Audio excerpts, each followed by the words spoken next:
Hi there! So I wanted to make the same video as the one I made in Russian, explaining how the board works, what is an interactive whiteboard, why I like it, why it is convenient. I've already made the same video in Russian, but I just wanted to make it in English. So in case you watched it in Russian, it's going to be the same information, but just me, just me speaking English. So this is how the board looks, but it's the zoomed out version. So it has some frames from the end of January till the end of May, so 4 months of classes. That's why it's kind of messy. So whenever you zoom into a class, we're going to work on a separate frame. You're always going to have the same link, and this link is going to be in your personal profile, on your personal page, the one that I make you in Notion. I talk about it in a separate video. So whenever you open Miro, you see this frame, not this frame in particular, but a frame that we need for the lesson. And you don't need to download anything, you don't need to bring a course book, a PDF file, any kind of files, really. I have all the files and materials attached to the board before the class. So you log in and you see this page. Now I want to show you some of the features of the board that we usually use. If it gets confusing, it's alright, because some people are not really used to different interactive platforms. It might be overwhelming, but it's okay. We go through the same stuff many times during the lesson, so don't worry if it looks like overwhelming. The interface is too I don't know, it's too much. Don't worry about that. So one of the features that I like is that, well, you can see my icon over here, right? So whenever you join the class, there's also going to be your icon. So I can just bring you to me, and you're going to see the same part of the screen that I'm seeing, which is really great. And you can just follow me around. So I can make you follow me around the board. So one of the most, I guess, used and important features are all the text features. So whenever we need to write a text or to make some notes, we can just use the text tool and write some things down.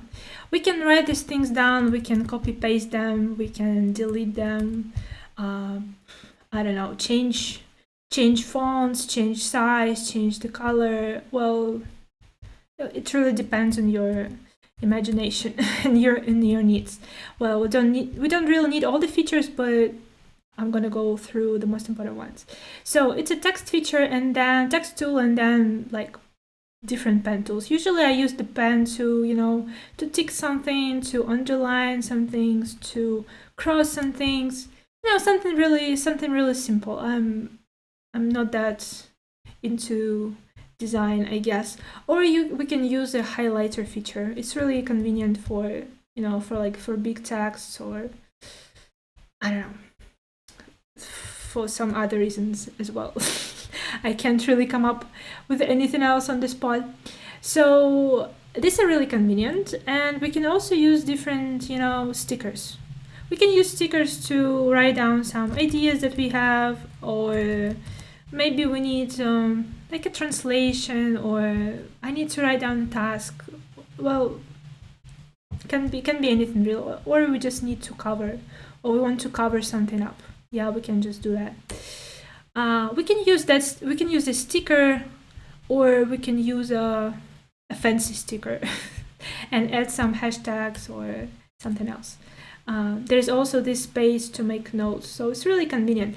And why it's important? It's also important because well, you don't really have to bring a piece of paper and notebook and make some notes physically while you have a class, because we can have it all on the board, and you can just log into this board in your free time and just check whatever we had written before during the class. So all things are at the same place.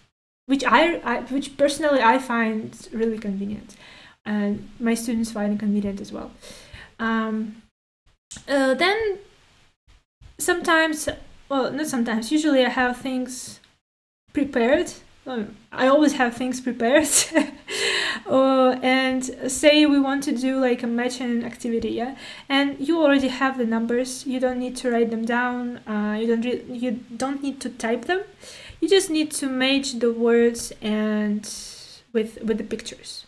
Yeah. So it's also convenient, and it saves a lot of time because I've had classes where I was a student, and the teacher would just share screen her course book or share screen some files, and I had to write things down like in a notebook, which wasn't really convenient, and it would I felt like it was a waste of time.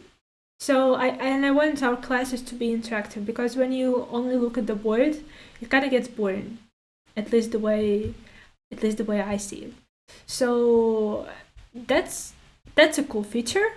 And say we have an article, yeah, and you have you need to do, well, it's also kind of a matching activity, but still, I can have these titles already written for you, so your job is only to match them with paragraphs. Yeah, so that's really convenient.